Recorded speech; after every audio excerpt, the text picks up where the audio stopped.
Ir-riżultati sodisfaċenti ħafna l-istazzjonijiet minn Stharrig li sar mill-ufficcju nazzjonali tal-istatistika u mill-awtorita tax-xandir li jkopri x-xhur ta' bejn Lulju u Settembru.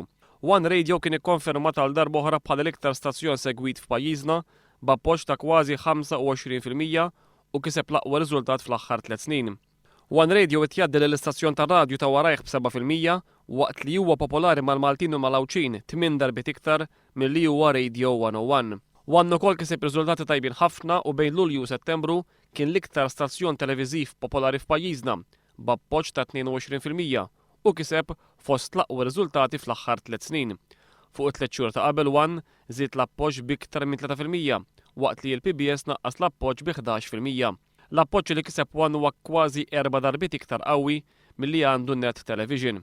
F'kummenti lil One News iċ-Chairman ta' One Productions Jason Mikallef qal li r-riżultati ta' dan l-istħarriġ tal-Awtorita tax-Xandir jimlew l-istazzjonijiet One b'sodisfazzjon għall-preżent u b'kuraġġ għall-futur. Mikallef żied li dan l-istħarriġ huwa xhieda ta' kif l-istazzjonijiet One minkejja li huma stazzjonijiet privati huma wkoll l-iktar stazzjonijiet popolari fuq bażi nazzjonali mal-maġġoranza assoluta tas-semmija u tal-ispettaturi illi irrispondew għall-istħarriġ.